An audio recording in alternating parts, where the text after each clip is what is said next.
Hi there, and welcome to Planet Guardian 101. In this series, we dive into the 5 core elements that make life on this planet possible: fire, water, earth, air, and spirit. Each of these elements shapes everything around us, from our environment to the planet itself to us, humans.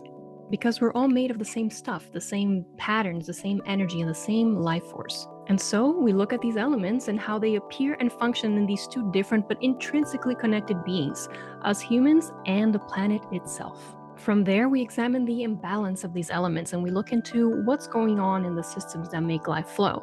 But more importantly, we will look at the solutions that already exist. They just need to be understood and put into practice by people like you and me. Stick with me to the end and I'll give you some missions to transform all of this knowledge into action and get some real planet gardening experience in the world. There are 3 mission tiers for you to choose from: the self missions, the local hero, and the planet guardian one. Each tier explores different levels of influence that you can have so that you can know that every single thing you do matters. Every small effort you put into the future you want to see and the person that you want to be shapes everything around you. Yes, you truly are that powerful. All you need to do is remember it. And that's why I'm here. I'm here to give you science, knowledge, and a different perspective to observe life, so that your particular unique mission becomes clear to you. Today we are talking about air, the most forgetful of elements. Odorless, colorless, formless, and invisible, it eludes all senses except for spirit. But it's also the element that you would most quickly notice being gone. You can live weeks without food, days without water. But hold your breath and watch how quickly your body panics, much sooner than you expect. In being out of sight, we also put it out of mind, but it is in fact the most urgent and threatened element because it's created by life itself. All of the air within this planet's delicate atmosphere has been cycling through all life that ever sprouted here. The air you're breathing contains molecules once breathed by dinosaurs, ancient humans, your own ancestors. And it also hasn't always been here. The literal appearance of life on this planet, its evolution over a long time, created air. Life made the atmosphere of Earth breathable. So every breath you take is a gift from 2.4 billion years of continuous atmospheric upkeep from plant and animal life whose interconnected life cycle alchemizes the natural elements.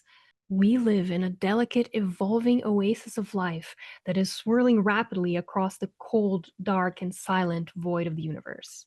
The element of air is what makes this miracle possible.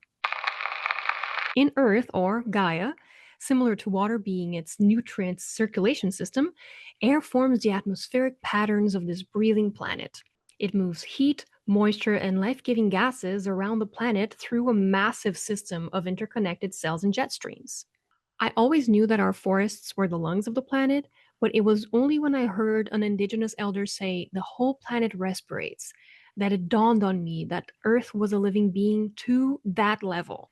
It's not really much of a leap to think that the planet Earth itself might have some sort of sentience. The same way that our body's cells might tap into some form of awareness of what our whole body is doing or experiencing via the nature of our bioelectromagnetic fields. Everything is connected and dependent on its relation with everything else.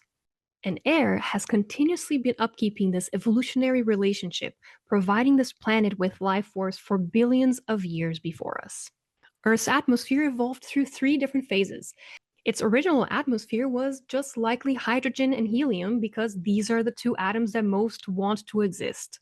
Earth was very hot with its volcanic outgassing of CO2, ammonia, and steam, which is water. This created an atmosphere rich in carbon dioxide and nitrogen. Around 1 billion years passed, and cyanobacteria evolved chlorophyll-based photosynthesis. It took the light of the sun, its fire, and transformed it into energy for itself, with the byproduct of oxygen. And that's when the history of this planet changed forever. Over the course of the next billion years, oxygen would transform our oceans into living waters, and then escape into the atmosphere, gracing the above with life and populating this planet with miraculous, breathtaking, powerful beauty. Because every living being that has ever existed has shared the same air. No one can own air. It is impossible to draw fake lines on the air as we do with our maps. And there's no market for bottled air, yet. So, societally, we don't really care about it. Pollution is free. But if you pollute air in one place, you pollute it everywhere. It just takes time to accumulate. Especially if while you're polluting, you're also cutting down forests and draining rivers. You know, the ecosystems that do us the favor of filtering our pollution and gifting us the oxygen that let us breathe. We're really shooting ourselves in both our feet and calling it economic development. Anyway, Earth's atmosphere isn't a passive shell, it's a living shield. It's created by life, sustained by life, and constantly being renewed by the health and well being of our planet's ecosystems, forests, oceans, and living beings. When we destroy ecosystems, we're not just killing trees, we are harming planetary scale organs and systems that are responsible for keeping everything alive, including us humans. Just like humans, plants use air for communication. We use frequency and sound with our voice. Plants use aerosol chemicals, electrical signals, sometimes sound too. And they are connected to the underground mycelium network, which is increasingly looking like some sort of collective brain of nature. Plants are awesome at communication and information gathering. We tend to dismiss them because they are sessile, slow moving beings, but think about how plants can read the rays of the sun and then transmute that energy of the sun into multiple different things. Some are for themselves, and the rest just so happens to let everything else exist too. They may not scream and sound when they're under stress, but plants do emit ultrasonic noises. When attacked, they release volatile compounds that warn neighboring plants to start producing defensive responses. Or, as in one of my favorite displays of nature's inherent intelligence, an insect attack triggers the release of a compound that attracts the predator of that insect. The ingeniousness of the slowness of nature. And air isn't just used for defense communication. During flowering season, plants release aerosol compounds that attract pollinators. Air continues the cycle of life by communicating it, facilitating the production of food that feeds all life, and then spreading the seeds that sprouted again and again and again. It's truly breathtaking when you stop to consider it. No pun intended. Air is a force of life. But with the entropic nature of all elements, it also holds immense power for destruction. Breathing is so natural that we forget that air exists. But when high energy air joins with Earth, it gives us localized tornadoes that rip across the land.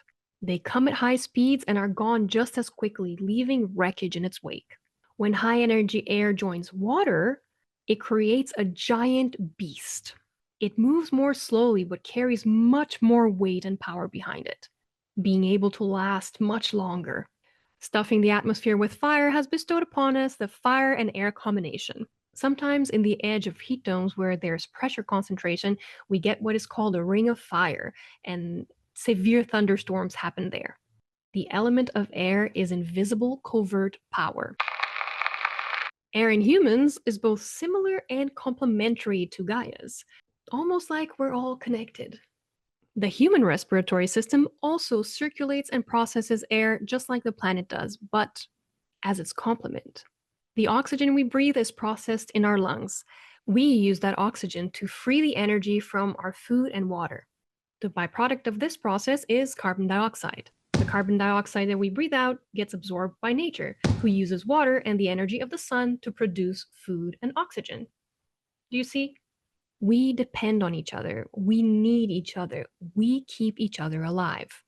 Although, obviously, we are much more dependent on plants than they are of us. Like, it's not even funny. Plants may have the mastery of all elements, but humans, we transformed our manipulation of air into something truly magical. Our words, our language, our singing, our music, our art. Through our words, we can travel through past, future, and places that don't even exist. We can make sense of the present moment. We can see life through someone else's perspective and history. We can understand the great mysteries of the world and uncover new ones. We can harm, break, and kill with our words.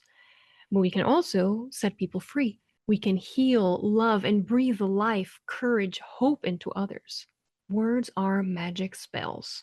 There are many studies currently happening on frequencies and its effects on the human body, the healing effects of music. This only makes sense considering everything in the universe is frequency. Our bodies have bioelectromagnetic properties, and our mind is in charge of it all, if it's aware of its power. We can tune our frequencies, our thoughts, and our words in whichever direction we want. You just have to be conscious of it. Have powerful and focused intention on it. Be aware of air as it passes through your body and fills you with its life force. That's where presence and meditation comes in. If on the outside we have voice and song, on the inside we have breath and thought. I've said it before and I'll say it again. Meditation is key to human well being, systemic regulation, and exploration of your true self. Beyond feeding us oxygen, which is already a much bigger deal than we make it, our breath has always been the easiest path to centering yourself. Take a deep breath now, not the shallow ones that we're used to subconsciously. See how deep you can go, then hold it. Notice how quickly you get uncomfortable. Let your breath out, slow and with control, and then again, hold it once you've emptied your lungs. Do it again and notice it got deeper, easier, less awkward. Continue this until you feel this good buoyant flow between your inhaling and your exhale. Sitting in stillness and focusing on your breath, it forces you to be present in the moment with your senses. Your mind doesn't have the distractions of your body or the material world, and you can focus on the now. It will increase your awareness of your body and your surroundings because stillness and breath put you in a position of observing both. That soreness that you didn't notice on your leg or the scent of the flowering tree outside. This is also when you notice all of the random thoughts that are running through the back of your mind. Multiple cultures emphasize the importance of breath, and breath work has been used to improve the most unseen aspects of human well being, from reduction of stress and anxiety to nervous system and emotional regulation, pain management, fostering focus and mindfulness, even performance.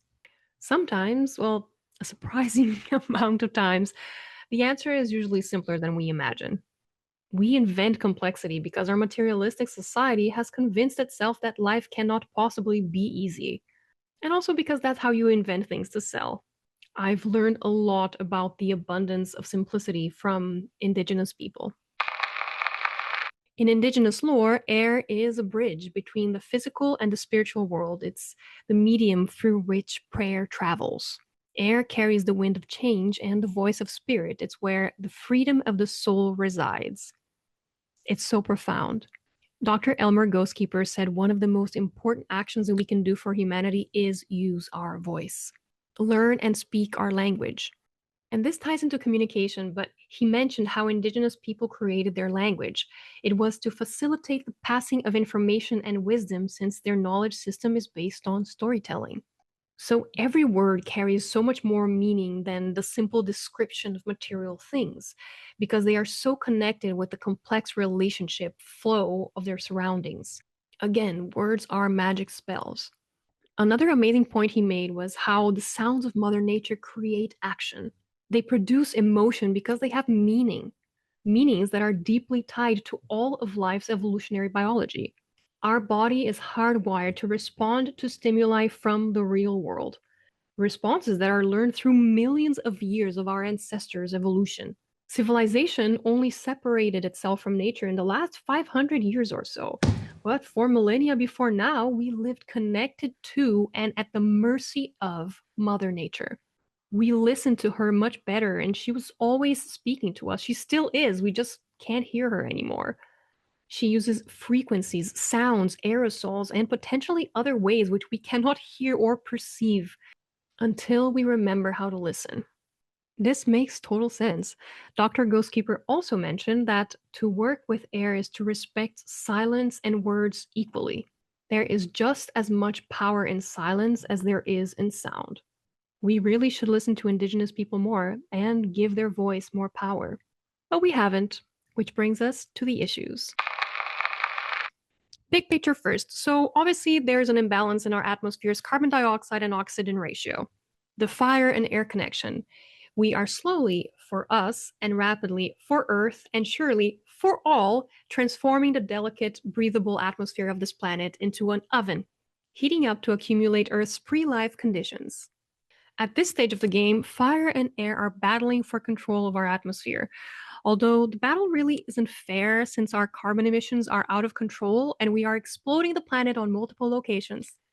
The air element is dwindling rapidly along with our remaining forests.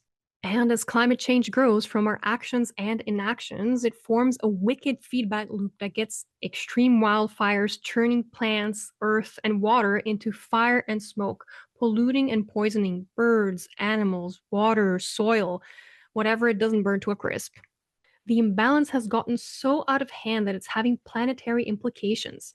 Take, for instance, the polar vortex. On the north and south pole of Earth, the concentration of ice and glaciers create a weight that affects the planetary spin. The flow of concentrated air creates these pockets of cold that stabilize the temperature of Earth's poles. Because the atmosphere of the whole planet is warming, it's interfering with the contrast of hot and cold that holds the polar vortex together, meaning that it's weakening, it's getting wobbly. Here's the comparison between the heat dome that happened in BC in 2021 and a heat dome some years later as we allowed climate change to advance. You can see the edge of the polar vortex is coming almost down to the equator. It's super wobbly. And this is problematic on a planetary scale because it can affect Earth's atmosphere, its magnetic field, and potentially its rotation. These are effects that humans are not equipped to comprehend. And what's worse, along with making the air scarce and dangerous to breathe, we are also rampantly destroying the natural filters that both sustain our atmosphere and shield us from climate chaos, our planet's forests. We take plants for granted because they don't move, they don't scream, they slowly grow, following the flow of the seasons. But every single plant is a powerful alchemist that holds the knowledge of how to transmute all of the natural elements. They eat the energy of the sun and transform it into purified, breathable air for the rest of us, the lowly creatures that can only breathe one thing. They absorb and store water, which they also purify and also put back into the atmosphere through evapotranspiration. They hold together and nourish the earth. They flourish deserts with life. They store carbon better than any technology humans could ever invent because they are a result of billions of years of evolution on this planet. Surviving stuff like the meteor that killed almost all of the dinosaurs, and then they just rebuild life all over again. The way we treat those creators of life like resources to be consumed or to make a profit on, even at this stage of the game, it really makes me wonder how in touch with our intelligence humans truly are. Although I think the problem is more of a in touch with reality thing, which brings me to how our human words are magic spells. This issue falls into the woo realm, but I think we have to start taking these very real aspects of life more seriously because clearly we are prone to narratives that exist in the background. We are coming into a time where our words matter more than ever because they are being muddied and buried more than ever. Words are magic spells, and there are people out there who are fantastic at spellcrafting. We call them top salesmen, or artists, or con artists, and politicians. These people are able to create a whole world that truly captivates people and bring them in. But as everything in humanity, things can be used for either good or evil. On the good side, we have people like Tolkien, whose words weaved a magical world so beautiful and resonant that it made itself eternal. On the evil side, we have cults, people who use psychology, fear activation, bullying, and abuse tactics to create a worldview that traps people, sometimes in places and mindsets where not even their family can reach them. We have to learn to hear our own voice. We cannot relinquish our thoughts, our words, our critical thinking to machines or people who are outside of us. Our words must be ours. Our thoughts must be ours for creation to be ours. Although we take breathable air for granted, clean air is one of the most significant health indicators that we have. In our body, air covers surprisingly more ground than you'd expect. So, breathing polluted air affects your respiratory system, sure, but also your cardiovascular system, your eyes, your nose, your skin. It suppresses your immune system as well as producing hormones like cortisol and neurochemicals associated with stress. All of the health issues of fire also apply here because, as we've seen, these two elements are directly linked. The more fire in the atmosphere, the less air. The more carbon, the less oxygen. especially with increasing deforestation. The mental health issues of air are less obvious and affect us in two ways. Air in the shape of words, such as chaos and fear inducing disinformation, affects our psychological state. But air, as in polluted air, affects the biology of our brain, the organ that connects us to our minds and our thoughts. Neurological effects are tricky because you don't recognize the damage. It's kind of hard to do that when the thing you use to recognize the damage is what's damaged. Cognitive decline and brain fog go unnoticed until it accumulates over time. And because of this gradual and slow process, it shifts your baseline of perception and the issues continue undetected until there is a huge problem. When your brain suddenly can't remember common names or directions that you always used to know, which is why working on the solutions of this element in particular is of the utmost importance. Turning off the tap has gone from a suggestion to an imperative. We had since the 60s to figure a way to decrease our energy system's reliance on fossil fuels and harvest the energy of the sun, which incidentally powers all life on this planet. It's available every day, everywhere, giving us so much energy that it makes the cost negative. Anyway, instead, they decided to double down on oil and gas, and now, as a matter of survival, we are forced to hit the emergency brakes. Doing that willingly is called degrowth. Our problem is twofold. We are burning fossil fuels into the atmosphere and then destroying the forests that maintain our atmosphere. So we need to slow this down. The rat race, the extraction, the production, the consumption. We need to give time for nature to restore itself if it can. We need to buy time so the air imbalance can be fixed. A lot of our emissions come from what we consume and their supply chains. Some chains are more impactful than others. For example, online shopping is a huge one because the supply chain of those products is out of sight due to its global complexity and the convenience of online shopping. The make and shipping of our product may be very carbon heavy or have hidden social and environmental costs. Next, we have a double-edged sword that could be used in our favor. It's one of the biggest sources of both emissions and deforestation, the factory farming industry. Much of our natural ecosystems are cleared to make room for cattle grazing or to plant crops to feed cattle. Just this clearing releases tons of carbon to the atmosphere, but on top of that, around half of the meat that is produced in North America ends up becoming waste in the landfills. When organic food decomposes in non-organic environments, it doesn't compost to become nutrients for Earth. It's unnatural, so it festers and produces methane. Methane is a greenhouse gas that is 86 times more powerful than carbon dioxide, our biggest problem right now. So our food waste, for meat specifically, is a carbon emission bomb. There is a really deep lesson here. Reducing demand for animal products would allow us to keep our forest up, have more crops for humans, invest in more nutrient-rich diets and lifestyles, and reconsider one of the cruelest and most harmful industries humanity has ever created. We need to slow down and buy us and Earth time and space to change course.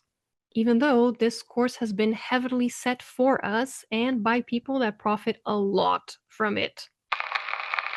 The fossil fuel industry itself has known for a very long time that their activities would cause the atmospheric imbalances that we are experiencing today. I guess it was too much work to think of a new way to make money, so they just spent all their ever-increasing riches in PR campaigns instead.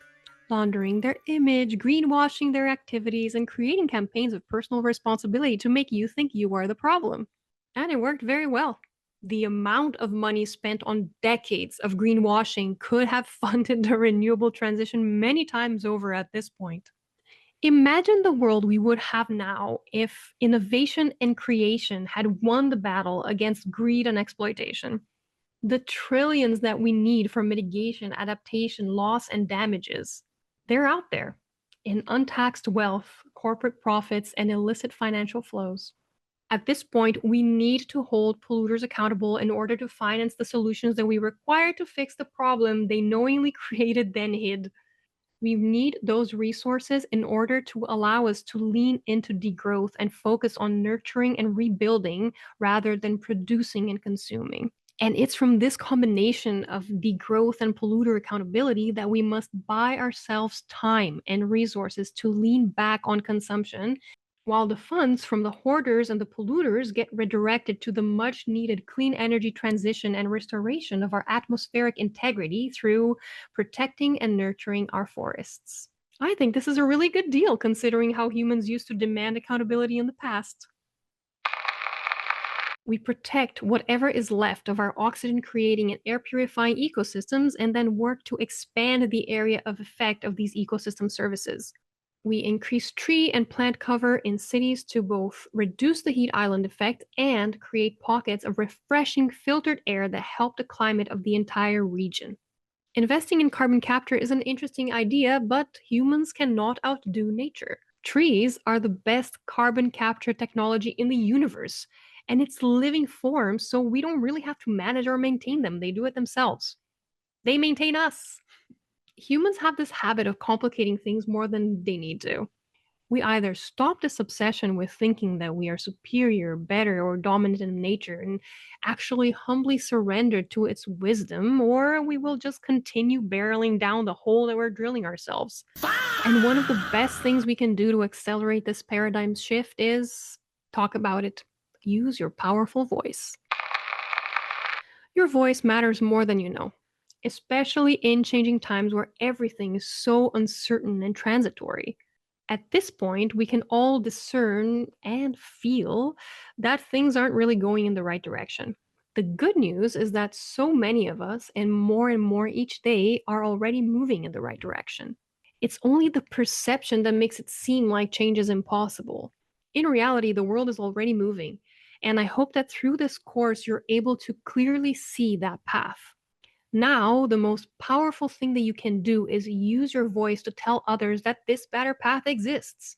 People may not know it, but everyone wants to come this way. Andrea, everybody wants this. Words are magic spells that create worlds, for good or evil, light or darkness. Never doubt the power of your words and use them with intention always. And to help you do that, here are your missions. There is no better way to connect with air than being fully present with it through meditation and breath work. My personal recommendation is go sit under a tree.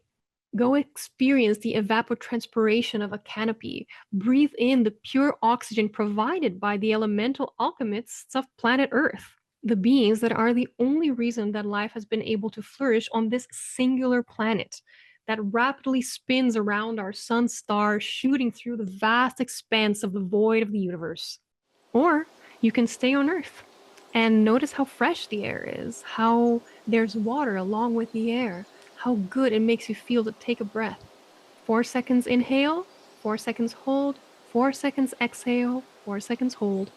Or find what feels good for you. It's just useful to have some structure in the beginning. If you need more activity to start, try some mindful yoga, some Tai Chi, Qigong, these things that pair your breath with your body. I started with breathwork because obviously experiencing air is the most important thing, but don't worry, you know I love me my journaling prompts. What is your best memory of air? It might be hard to come up with because we never really think about it, but I bet you have one. Mine is ziplining over the forests of the Pacific Northwest, even though I'm pretty scared of heights. Describe a moment that made you feel breathless and what that feels like.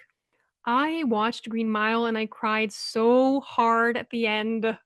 And I really lean into those emotional moments. And just as a parenthesis here, I noticed that Western cultures, even myself, before I started work on this, we have this resistance to feeling emotions. So other expressing them elicit bad feelings in us. But especially at this stage of the climate crisis, almost everyone on the planet has or is or will experience deep grief. This is an ancient emotion that's connected to the oneness of all life. It is a mistake to never interact with it and let it fester. On the other side of grief is immense love. And engage with your emotions. Let your body have a cry session and watch away whatever pain or grief that you have. Processing and transmuting emotion is one of the most powerful skills that you can have. and it really makes you aware of your breath. When was the last time you felt aware of your breath? Mine was getting sick. Respiratory illnesses are literally a plague, especially for me, so I avoid them at all costs. How much pollution do you create in your daily chores? Do you drive? What is your energy use, your consumption? Do you have plants or a green space that provides you with clean air for balance? What would change if you could see air pollution like you see water pollution? Test your air manipulation. Practice deep breathing or sing, hum, read out loud. Notice how your voice sounds. And listen to the wisdom in the voice of indigenous elders like Dr. Ghostkeeper. To be a local hero, expand your surroundings and improve your home's air.